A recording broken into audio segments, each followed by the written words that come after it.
Good morning, everyone, or good day to wherever you are in the world, and welcome to day 2 of Dudacon 2024. I'm Nick Ranger, your host for today, and I'm so stoked because we have an amazing lineup to explore trends to watch for our evolving digital landscape. Today, the sessions are filled with invaluable insights from industry experts. Here's what's in store. From 9 a.m. to 10 a.m. PT time, we're going to explore AI and SEO. Opportunity or obstacle, how AI is and isn't changing SEO. From 10 a.m. to 11 a.m. PT, AI and automation, exploring practical strategies to be able to dominate your market. And from 11 a.m. to 12 p.m. PT, omni-channel for small, medium businesses so you can sell like the big brands. So you can be able to blend your online and offline presence. We're live streaming this event at the moment, so at any point, please write your questions in the feed and our facilitators will make sure that you are heard. And of course, if you're watching this, please go and like and subscribe to Duda's channel for more great webinars and helpful videos. And I really encourage you to stay with us throughout the entire day for an amazing array of speakers and insights that's going to really help to transform your business. So with that, let's kick off our very first session. Woo! For our first session of the day, we're going to explore one of the hottest topics in SEO right now, opportunity or obstacle, how AI is and isn't changing SEO. I'm so thrilled to announce our keynote speaker, Dave Davies. Dave is the head of SEO at Weights and Biases and the CEO of Beanstalk Internet Marketing, a company he founded in 2004 with his wife. And of course, a wealth of experience and knowledge. Dave is a massive, amazing, and recognized speaker in SEO, and a trusted advisor on how AI and machine learning are influencing the industry. Hey, Dave. Hey, Nick, that is very flattering intro. Thank you so much. No worries. On our panel, we have two legends that I'm actually personally subscribed to both of their channels. We have Dr. Marie Haynes, owner of Marie Haynes Consulting and the host of Search News You Can Use podcast and newsletter. Marie has been a guiding force in the SEO community for businesses navigating Google's complex algorithms since 2008. Known for her expertise being cited in Google's Webmaster blog for EAT expertise, experience, authority, and trust, and of course for her books, the Google Quality Raters Guideline book and SEO in the Gemini era. So it is wonderful to have you here. Hey, Marie. Hey, thanks so much for having me. I'm excited for this. It'll be good. Hell yeah. And of course, joining me in the panel, a man who needs no introduction, Barry Schwartz. Barry is a legendary trusted voice in the SEO community for over 20 years. He's the founder and CEO of Rusty Brick, runs a publication and YouTube channel, Search Engine Roundtable, as well as the news editor at Search Engine Land. His extensive journalism into search changes, insights into like the search trends and algorithm volatility make him an absolutely invaluable addition to today's session. So let's put some respect on that. Hey, Barry. Hey, thanks for having me. It's going to be fun. You have more energy than any of us, and it's like 2 a.m. by you, so. Oh, man, I love what I do, and I'm so happy to be here for my very second Dudacon. So, yeah. Hey, everyone. I'm Nick Ranger. I'm the Senior Technical SEO at Dudacon Marketing. I'm the chair of SEO Collective Australia and Google Women's Tech Maker Ambassador, and of course, your host for today's session. So, yeah, with that, I reckon let's go and straight dive in. It's really great seeing everyone pop up in the feed, saying where you're from. It's great to have you here, and so let's keep that energy up. So, Dave, I'm going to go to you because we're so excited to hear your keynote. When you're ready, please share your slides. Perfect. Thank you so much, Nick, and thanks everybody for joining us here. What I wanted to do with this sort of deck here is just sort of walk through some of the major concepts and core concepts of AIO, some functionality involved in what goes on, and sort of give that baseline and make sure we're all on the same page for what is going to be, what I know will be, just by some of the folks I'm going to be on a panel with here, an amazing session. So let's dive in here. With the opportunity or obstacle, how AI is and isn't changing SEO. So opportunity or obstacle, let's begin with that core question. So the opportunity, of course, AI generated summaries, make your information more accessible to users. On the obstacle side, well, it turns out that users won't actually need to visit your site anymore. Sorry, I'm a dad. That was my one dad joke that I had to get in there. So who am I? I got my start in SEO in 99. I founded an SEO company in 2004, as Nick pointed out. I started covering AI and SEO in articles in 2016 and covering them at conferences in 2018. I went in-house with an AI company in 2021. And there is a 64% certainty that I am a human. So let's start in here. What are AI overviews? Hopefully everybody knows, but I want to get this core baseline down. So they are AI-generated responses to a user query. You can see it even understands what it is. So these appear on Google. I'm sure everybody's familiar with the concept of LLMs. So Gemini 1.5 generates them, as we can see here. And this is the current version 1.5. There'll be future versions, of course. And you can see that they have citations over in that. You can see the little links there. Those are generated by a technique called RAG, which I'm going to get into in just a sec. And they're used to double check facts and provide the citations, which of course, as SEOs, this is the thing that we most want. And the citations now favor sites based on Google's traditional search algorithms. That wasn't always the case until about a month ago. They tended to be favoring actually sites that were outside of the top 10. Now they've switched to favoring sites that are inside the top 10. SEO Clarity did a study on this one, and I'm going to give credit to Marie, who pointed out something to me that I had misstated. I'd looked at a fact a little bit wrong and had viewed it almost as a flip-flop, going from about 10% being from the top 10 until a month ago to then being 10% were outside the top 10. So 90% of the results coming from inside of the traditional top 10 results, or most of the citations coming from inside of them. As it turns out, when I reread it, thank you, Marie, no, that's not the case. It's that 90% of queries, so anybody who's familiar with the study, 90% of queries do have a result from the first page of Google, but only about 70% of the citations are actually drawn from the top 10, meaning there is opportunity for sites outside of the top 10 to actually get that top position in AI overviews. So how generative AI models work. So let's just talk a little bit about how models like Gemini, like OpenAI's O1, I guess would be the most current version, or GPT series. How do they work? So first thing to begin with is the training, garbage in, garbage out. So I have a feeling this is where some of the challenges that Google is having early on sort of came about, where a lot of hallucinations. We all sort of remember making fun of Google for some of the answers that they came up with. Google had this massive storehouse of basically all of the data on the internet. They've indexed pretty much everything, where OpenAI could be a little more tactical because they had to be picking where they were going to put their crawler resources, whereas Google already sort of had it. So I have a feeling that Google put a lot of garbage in and is now starting to improve on that, including with their RAG systems and favoring their traditional search algorithms in what they choose to cite. So now the problem, just for those interested, one of the big problems that the trainers of these models, like Google, like OpenAI, and so many more, one of the big problems they're all hitting, believe it or not, is they're actually hitting a scenario where they can't get enough data. So they're hitting sort of a limitation on what they can crawl and what they can digest.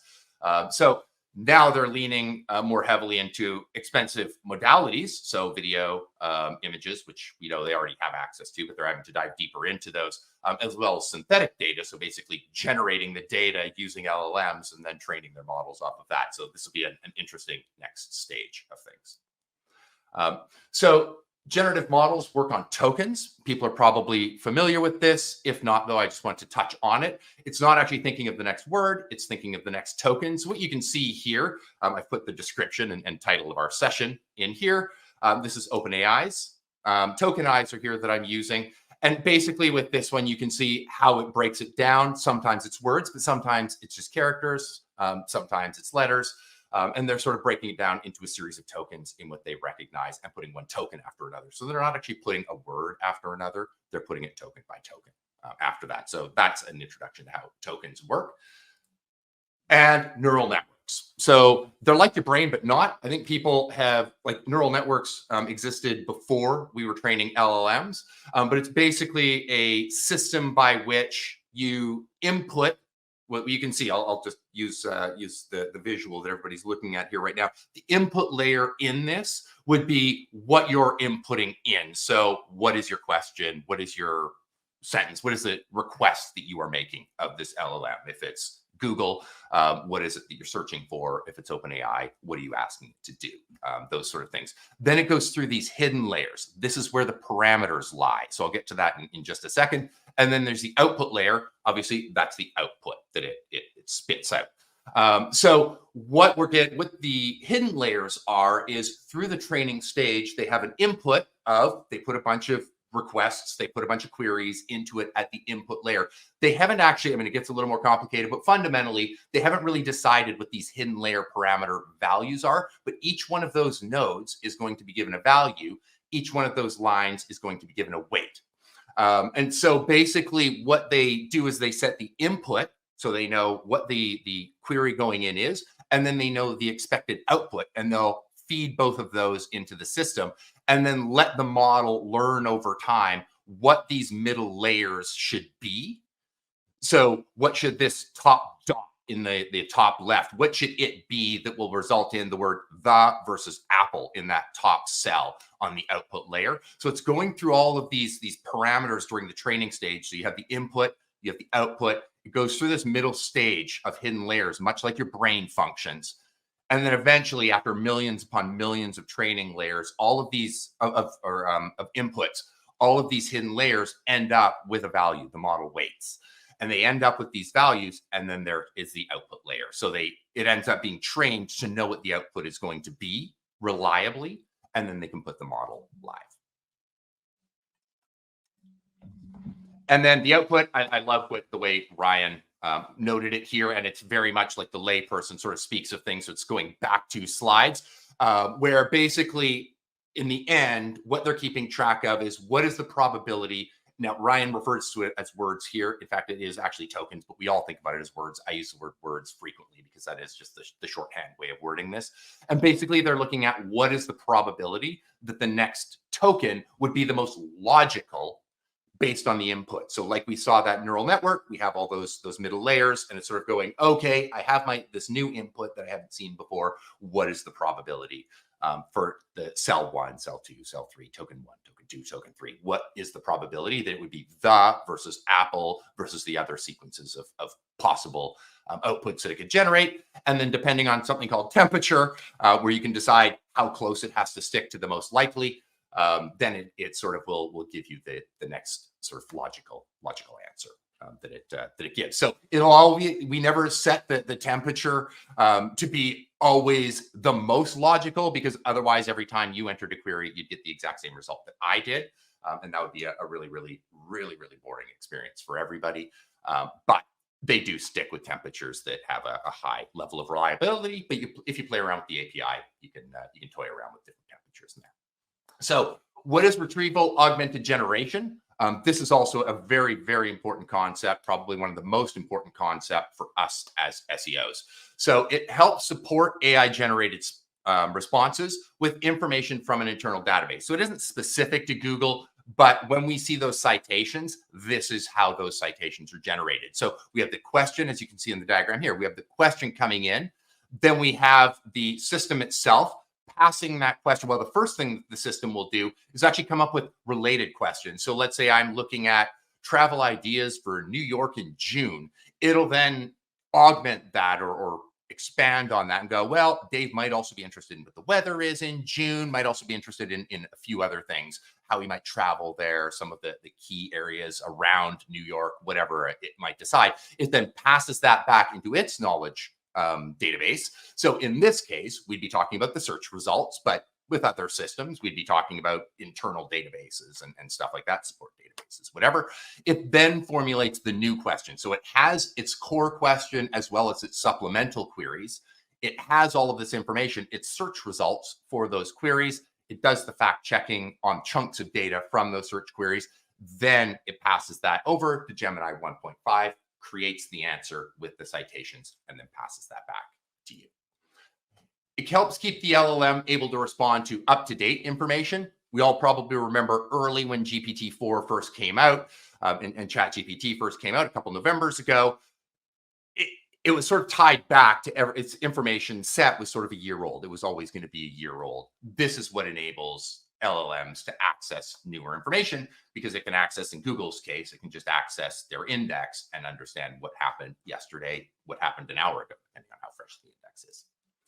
And it helps it avoid hallucinations, or for us, at least illustrate where that information came from. So it then gives us the opportunity to go, okay, like I can actually understand the citation is this, and judge it for ourselves, much as we would a traditional search result. So that's how basically retrieval augmented generation works. There's a bunch of different types of it. I don't know which one Google uses specifically, but that's a core concept of how those citations are generated. So there's actually a free course. Have to promote it here, and it actually launches in an hour from now.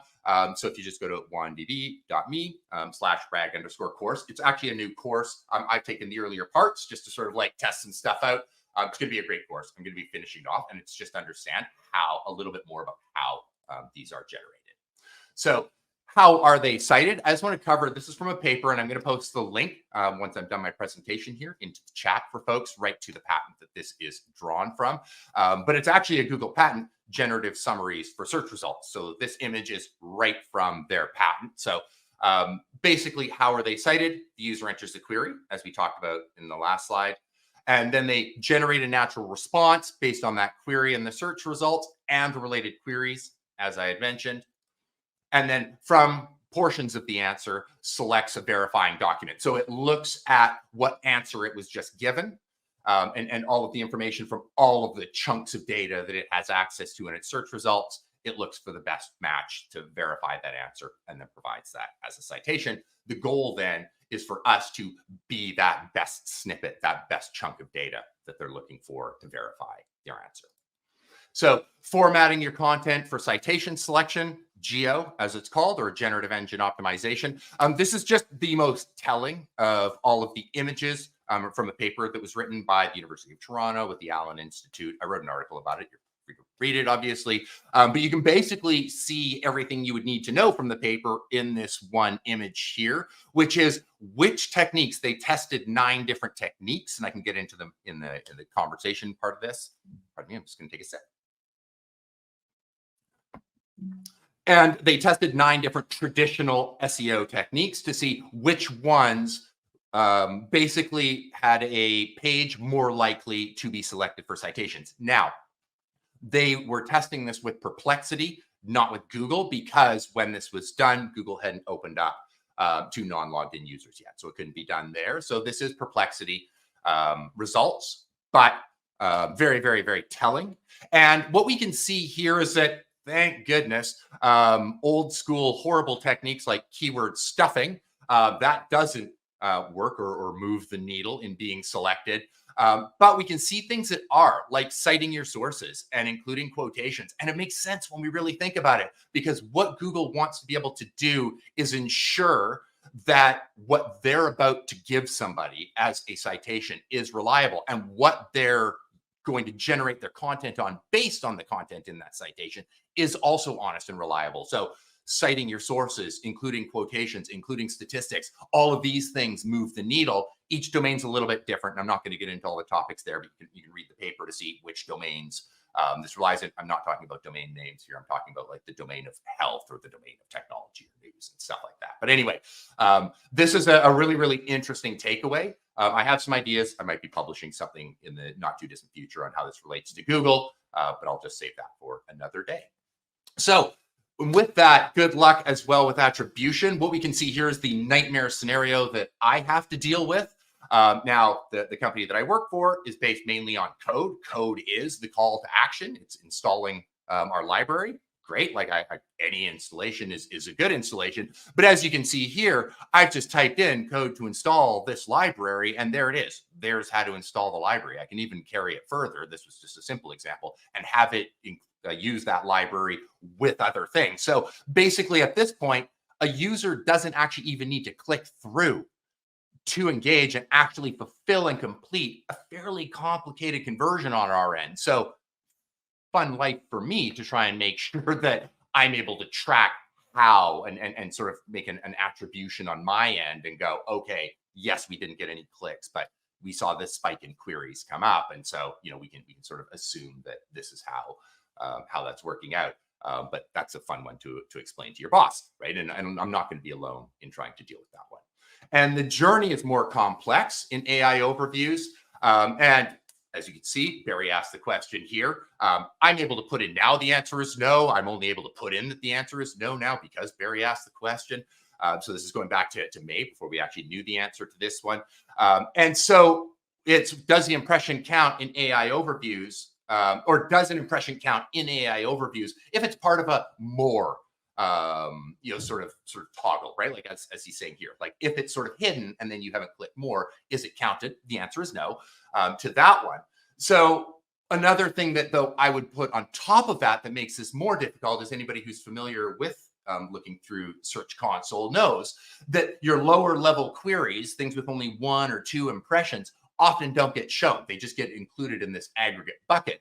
As the user journey gets more complex, as these things start to become more discussion focused, which query would it be that would be counted? And will it have enough impressions to actually even show up in Search Console? Or is that now just going to be lost data to us with just a larger and larger sort of hidden bucket and aggregated bucket sitting in Search Console that tells us we got the click, but doesn't tell us what that click was based on?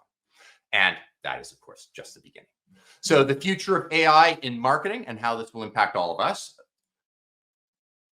this is from Sam Altman, CEO of OpenAI, is 95% of what marketers use agencies, strategists, and creative professionals for today will easily, nearly instantly, and at almost no cost be handled by AI. This is true. This is coming. So you can't keep doing what you're doing or you will be replaced by AI. So now our goal is coming up with what do we need to do next? And some of that will be how do I train for content generation? How do I use these systems to my advantage? Knowing that my competition isn't really AI. My competition is the SEO next to me. But with that, the opportunity lies. And so this is where we can all stay ahead. I'm just going to play a quick video that came out with Google I/O, and then we will head in straight to the discussion. Okay, let's do some tests.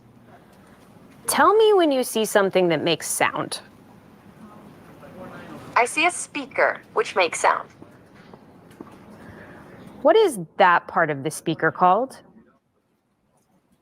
That is the tweeter. It produces high-frequency sounds. Give me a creative alliteration about these. Creative crayons color cheerfully. They certainly craft colorful creations.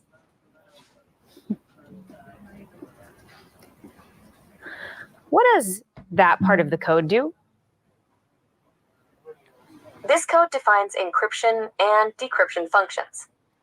It seems to use AES-CBC encryption to encode and decode data based on a key and an initialization vector, IV. That's right. What neighborhood do you think I'm in? This appears to be the King's Cross area of London. It is known for its railway station and transportation connections. Do you remember where you saw my glasses? Yes, I do. Your glasses were on the desk near a red apple.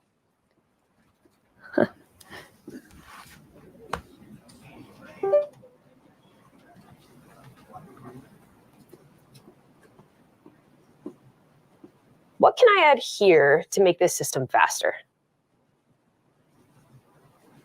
Adding a cache between the server and database could improve speed. What does this remind you of? Schrodinger's cat. All right, give me a band name for this duo. Golden Stripes. Nice. Thanks, Gemini.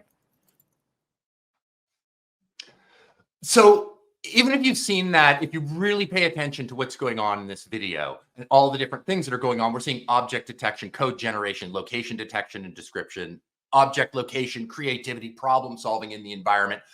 if we're thinking right now only of what we're seeing with AIO and the citations, we're really missing out on a lot of what the user journey is about to be. And I think those marketers, those of us that are thinking about, okay, if I ran a travel company, how do those glasses she put on help me as a user as navigating the environment that they're in right now as they're traveling? And if I'm Expedia, can I put, tickets for this show that they happen to be looking at right up there, right? Like, into their, earpiece or whatnot. These are the opportunities that are going to be arising for us in the organic and paid space and in other marketing opportunities. And this is the sort of thing that I would hope that people are going to be thinking about. Of course, we need to keep the lights on while we get there. So we're looking at AIO, but I also think looking at this was the same Gemini model and looking at what it's capable of and what that's going to lead us to the next step. And so now it is time to chat with these two, part that I've been looking the most forward to. Wow, awesome. Thank you so much, Dave. That's really, really great. I might kick this off. I'm really interested just to maybe touch back on when you were discussing RAG. So you've outlined how like RAG aims to provide up-to-date and refined results. I think one of the things that like questions that I see pop up all the time is like, well, how can folks be able to like ensure their content is structured or formatted in a way to increase the chance of getting like selected as a citation source by these models? Yeah, and that's a really, really, really good question. And that's what the paper itself that I had sort of like shown a little clip from the image of, that's what it was trying to answer as well. Humorously in the paper, they worded as like, this is the opportunity for like business owners to like beat out the SEOs. And I'm like, no, a bunch of SEOs are reading this stuff. That's exactly like we're actually going to be the ones that do this before they do. But anyway, it was like very optimistic of them to think that the business owners would be the one taking advantage of this. One of the things that I found just as a sort of stopgap, like as I'm looking through, we all know like tools like SEMrush and stuff are now able to start to show this is where sites are ranking for AI overviews. Like that data is starting to be able to show up in there. As I'm looking through what that data is and where sites that I'm monitoring, where they are getting them, where they're not. Right now, it seems as if, and I have not done a deep analysis of this yet, but it seems as if the same techniques I was using to capture featured snippets, logical, authoritative, small chunks that are easily understood and then broken up just into sets. It was sort of how I structured things to get that paragraph featured snippet. Those techniques do seem to be working. Where I'm getting citations, it relates very much to what those chunks were. So what is RAG, right? Like here's my 300 character description, and then I'll get into details below that make it more authoritative and speak with authority. So that actually matches what the authors of the paper had found in the authoritative nature, but also using very simple language probably helps. Like I'm optimizing machine learning language, and yes, I probably know more than the layperson. I work with a bunch of MLEs. I don't know more than they do. Oh, sorry, machine learning engineers. So I don't know more than they do. But that right now is my sort of go-to. But one of those MLEs and I were actually just chatting yesterday, and we're about to get into a larger evaluation to see that initial study carrying that past perplexity and going into AIO now that we can start to evaluate as non-logged in users what is creating those citations and see does what they found on perplexity hold true on AI overviews. It'll probably take us a few months, but we'll be looking at it and hopefully getting some answers. Happy to share. Yeah, 100%. Yeah, thank you so much for that. I think that just speaks to the complexity of how, formatting and, doing experiments to see like, in the way that content is extracted, based on what Google's already showing and representing, is a nuanced art. But just to sort of maybe tack on like with, when you sort of mention authority, I'm sure a lot of folks out there see in the way that results sort of show, like sometimes they will be from a brand perspective, maybe they'll be from a essentially like what I'm trying to like, grasp here is like, in the way that businesses can be able to really adapt to this. Marie, I would love to like ask a question to you on how sites can remain like trustworthy and valuable in this landscape, in the way that they're wanting to present results and make sure that they've got a good chance to be able to be selected, particularly for things with expertise. Sure. Well, hopefully my internet doesn't cut out. It seems to do that when I get excited about something. So we'll see here. I think that for many years as SEOs, we've studied this idea of EAT, now EEAT, from the perspective of like, how can we convince Google that we're trustworthy? And more, what Google's been doing is trying to replicate what people think is trustworthy. So there's been a lot of discussion lately about brand and whether brand is a ranking factor. And I think that brand is a people factor. When I'm asking whether it's Gemini or Google search for something and it suggests 3 different websites, you automatically go, oh, well, I've heard of that one or I've engaged with them before. And so being known, if you read the quality rater guidelines and look for the words reputation and known for, you'll see all over the place examples of, say, The Knot is known for wedding stories. And so I could be a writer with a wedding blog and have really, really great content. But if I don't have name recognition for that, it's going to be hard. So I think trust involves being known. There's other components too. I mean, having references to reputable sources, that's something that Dave mentioned, I think is a good thing too. But really being known as one of the best companies at what you do is the thing that Google's trying to replicate. Yeah. Yeah, I think that's really, really important. And particularly when you're talking about brand is really, something to consider in the way that, people are looking at this. I feel like, digital PR is really, coming at, more into the scene as emerging conversation point to say, it's not just about, creating content that's valuable. It's what is the sort of the experience that you provide, with when it comes to notability. It kind of needs to be a little bit more than that, a little bit nuanced. But maybe I might just do a bit of a shift, back to, because I was just thinking about the featured snippets aspect. I mean, Barry, in the way that the search engine results, are really being pulled out. And a lot of AI models are improving, but they still make errors. And there's a huge amount of chatter around that on Twitter all the time. But you've seen firsthand, like, the evolution of these features. From your experience, you're now sort of seeing the advent of AI overviews and with summaries and things like that. With the learning curve, like, what do you sort of see that evolution look like, just in terms of how Google's experimented with other features and with that learning curve? Yeah, I mean, when AI overviews first came out, SGE back in the day, we were just having a field day mocking it, making fun of the results, everything, not everything, there were a lot of examples of those AI overviews being just completely wrong or being hilarious or answering a question in a funny way that didn't make any sense.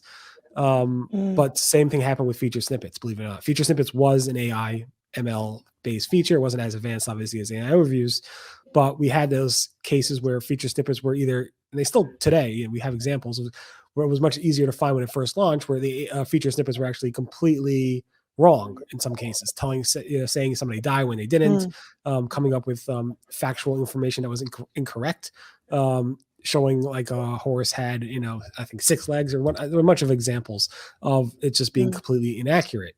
And we saw the same thing happen with AI overviews. And I said, when that launched, I'm like, people are pointing out all these inaccuracies and Google's eating it up, and they're going to go ahead and use these examples to make things better.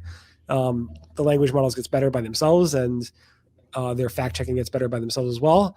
And these examples give Google some information that they go ahead and, either limit it for certain types of queries or just improve their overall model. So we are seeing it get a lot better than when it first launched. I think I called it like the Ray update when Google pulled back showing AI overviews for a lot of queries. And now they're starting to escalate those AI reviews from showing up a lot more often. I think it was down to like showing up to like, I don't know, 7, 6, 8%. And now we're back at, according to ZipTie, at least almost at 14% of all queries. So AI reviews are definitely starting to expand more, and Google's becoming much more confident in them. And I think we'll continue to see Google be more and more confident in those results and show them more often for more, even more, potentially dangerous types of queries, like in the health, financial, the EAT space, the YMYL space. Yeah, 100%. If I can Dave, jump Marie, in there, do you Nick. have any comments? Yeah. I think it's telling what Dave showed the video of Project Astra, and when she switched to glasses, that and I saw one of the comments said, "Well, haven't we had Google Glass? Wasn't that a disaster?" But that was before we had AI to there we go, to answer queries. So Google's goal right from the beginning, I believe, has been to become an AI answer engine. Has been not necessarily they didn't set out to be AI.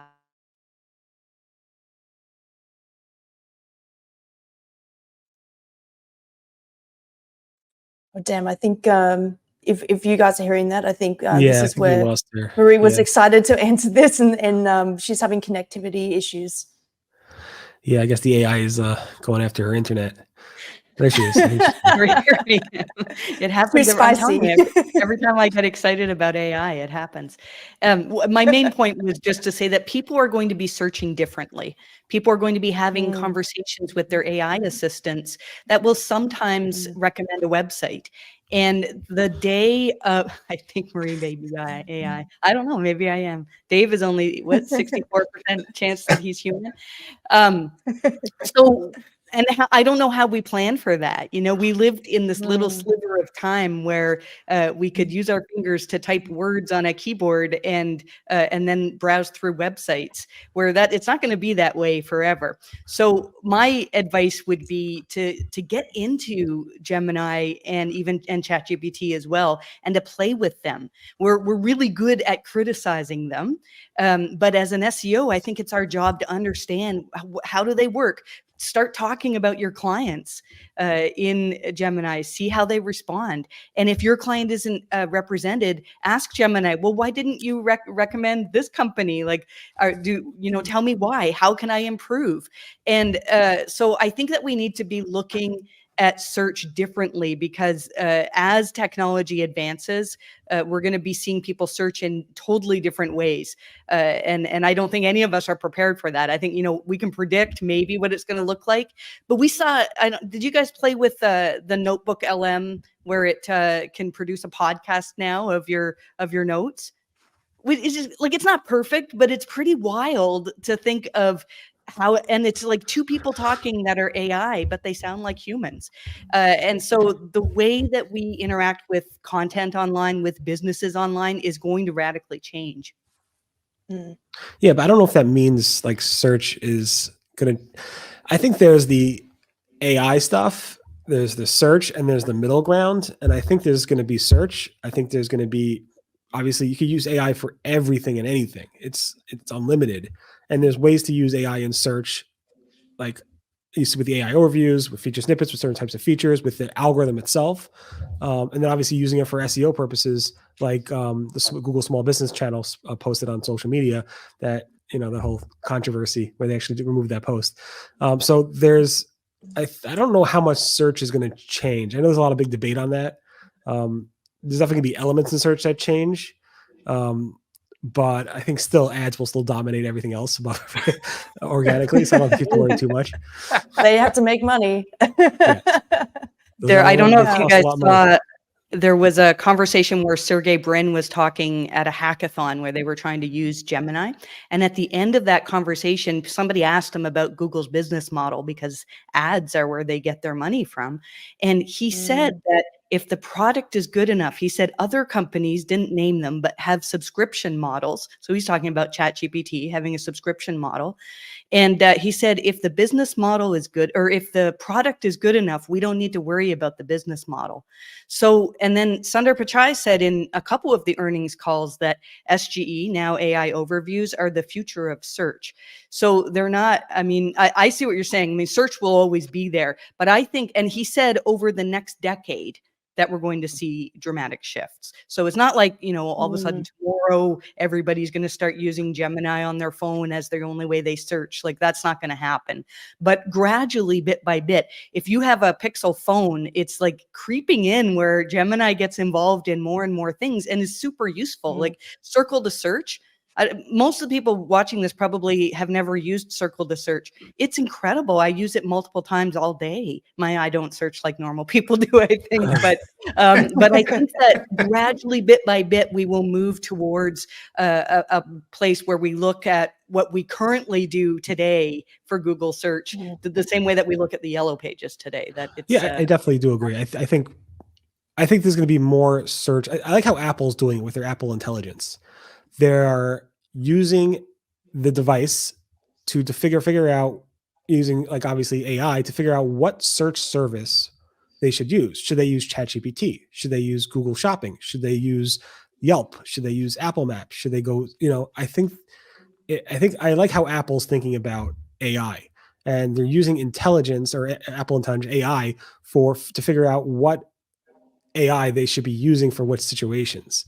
And of course, sometimes that's shopping results, and sometimes that's, you know, maybe that might be 10 blue licks, might be ads and so forth. So it's very simple, very interesting to see how Apple's going about it. Not that Apple does everything right. I'm a big Apple fanboy. You can see by all my devices over here. But we will see what happens with that. It should be interesting. I love following this ride. We follow the first 20 years of Google search, and now I'm looking forward to the next 20 years to see what's going to happen. Yeah. I wanted to just make a little comment off what Jose has shared. Like, good old organic results in SERPs keep losing more and more visibility. I want to direct this question to you, Marie, and to you, Dave, because you guys are on the front lines, client facing, particularly what you said, Dave, with AI hiding more traffic with aggregated data. And folks coming to you guys and being like, you know, we've been hit algorithmically. We don't understand, you know, where that's been attributed to. And it's a big spider web to start to untangle. You know, how do you sort of, you know, start to tackle that and, you know, have conversations with folks and really start to break it down in piecemeal for people? Go ahead, Dave. You go first. Okay. Yeah, like there's kind of a couple questions in that one question, though, right? Like, there's the aggregate data side, like, okay, how are we going to deal with that? And then there's, if I'm understanding the question right, also now we've got a black box that we don't quite understand. Like, I used to be able to blame engineer number 17,842 at Google for doing something, right? And my site went down. Now it's just this black box that I can't quite understand, right? And I don't know what it is, and they couldn't even tell me, right? So when I'm looking at the aggregate data side, which is a big problem for me to deal with, I think it's going to be a big problem for everybody to deal with coming up. Even if we just look at in a chat sequence, if the last thing was, what do you think about this, was the information, like the thing, or what else might I want to do, is the query that I put in at the end of this sequence. And then it gives me a thing and I buy a ticket to a show in New York City. Which query? Was it the first one where I asked for things to do, or was it the last one? Which one of those shows up in Search Console as what generated my click? And what the heck what else do you have? Or like, I'll like this one as my last query. Really, there's just so many ways that natural language is going to make this all get really, really weird. At the end of the day, though, I'm going to look for the same amount of stuff, and I'm not buying less. Like, I don't buy less stuff now that AI generates answers, right? So I think that's what we need to be focused on, and going, okay, now let's actually start to look more at the end goal. Our attribution is going to get a little messy, but if we start seeing the same number of sales, and then we have areas where attribution is still rock solid, you know, I could say like as rock solid as it ever is, paid search campaigns, email campaigns, right? Stuff where we control, it is a direct click, right? Like, okay, Apple is messing things up, Barry, but it's all right. Like it's always been messed up there. If we can look at that and go, okay, but like sales are still up, but these ones are all level. So we just have this like direct or unknown, depending on how you have these like channels mapped. Okay, like it's got to be over here, and we're seeing more impressions in Search Console. We just can't see what those impressions are. Right? Okay, like that's we can sort of connect those dots. That's sort of what I'm doing. It seems really sloppy at this point, though. I haven't gone far enough into it because I'm still reacting, just like everybody else is. Like we're also like trying to figure some stuff out. Hopefully, somebody comes up with some great looker dashboards to help us out. And then on the black box side, I mean that just leads to like if you lose like. Exactly as we've all had to do. I may not know. I don't know what engineer number 17,000. I can't remember exactly what number I used before, but like I can't remember what that. I don't know what that engineer did. I don't know what Engineer X. Engineer X, but it is still math, right? Like it or not, it is still math. It's going through that neural net. Here's all the little dots and the parameters and the weights and the biases. That's how the company got named, by the way. The weights and biases assigned to these sort of like parameters. There we are. It still is just fundamentally math. So we need to look at that math and figure out how do we hedge our bets to produce the best thing, just like we've always done. I don't think that side is going to respond faster, but I don't think it's going to be dramatically different. There's still 10 sites in the top 10. I mean, kind of, but like that part's changing even without AI overviews. So I think Dave hit it nail on the head when he said that people are still buying stuff. So SEO is not dead and SEO will not die because there will always be businesses that need to be found. And so if your job as an SEO is helping a business get more business online, then that job continues.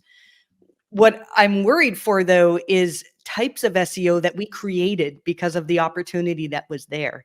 There are so many people that their business is producing information because they know how Google works and get ads on that information, and then they can get money from that. And so my job for many years has been to help businesses that were impacted by Google updates. And I'll tell you, a couple of years ago, I had and I don't know if it's an existential crisis is the word, but I had a really hard time because there was a time where if a business came to you with a sudden drop in traffic, most SEOs here would jump to doing a technical audit, and we would know, we would know certain things to look at, and we would look at whether Google can render your pages and things like that. And today, if you have a client who had a sudden plummet of traffic starting August 15th, when the August core update happened, what do? Most of us would not be able to answer that.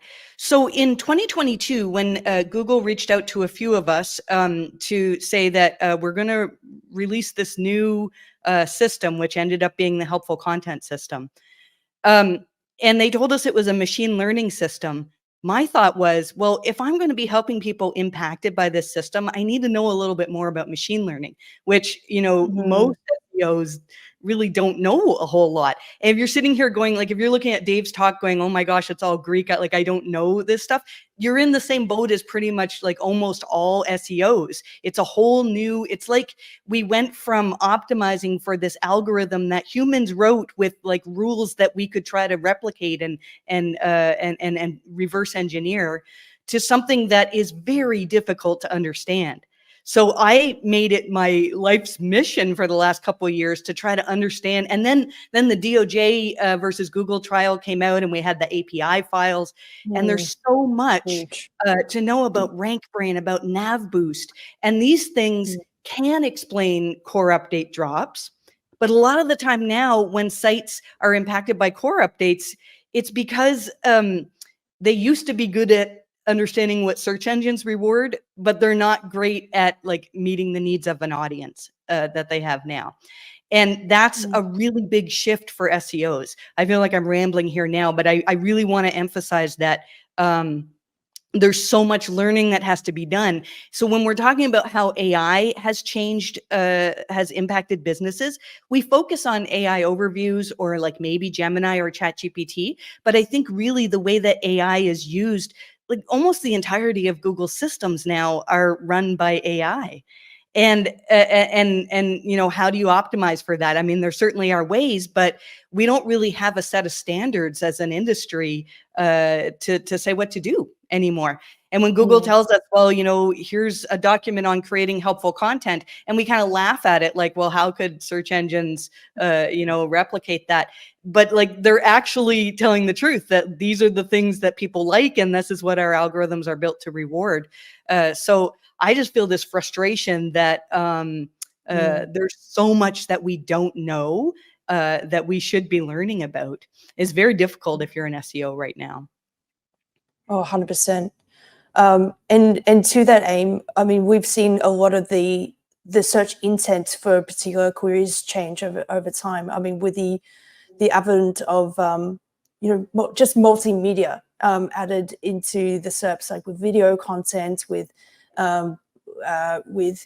versus your text-based pages, where more like shopping carousel, so shopping like UX pages with the left-hand bar, and now showing and image carousels, and just like a lot of different search features that really demand attention away from the click, is really, really challenging.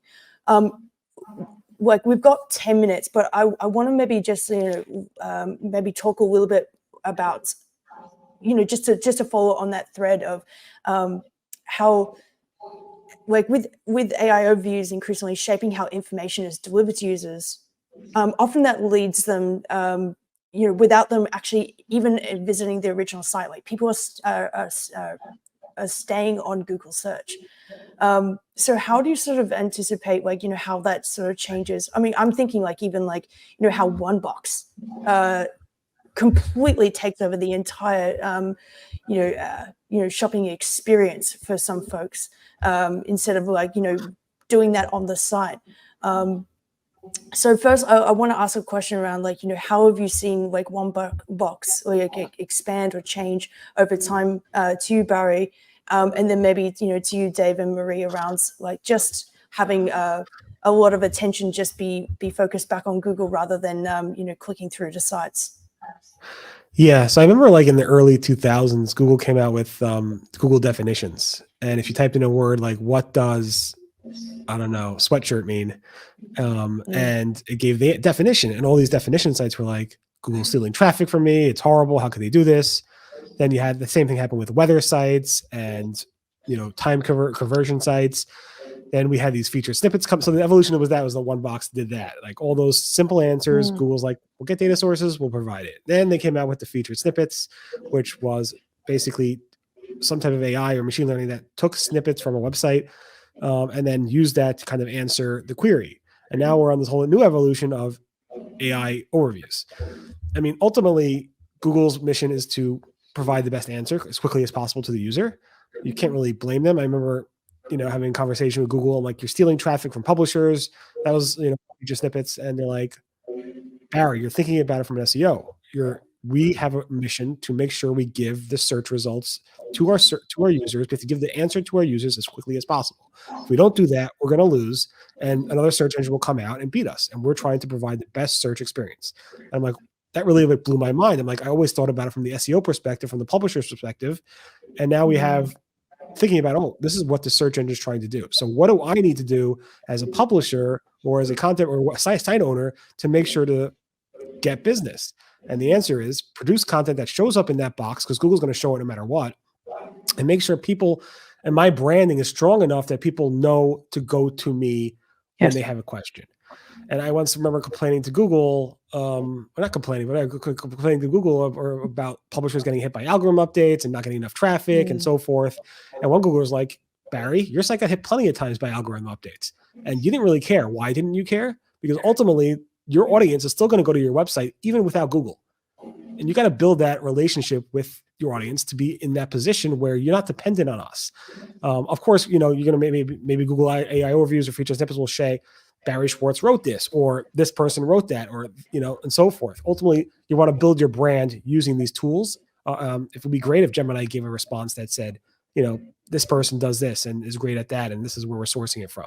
But that takes time to build, just like any like person that goes onto a major news channel talking about, the interest rates are being cut today, maybe. So who are they getting onto CNBC today to talk about that?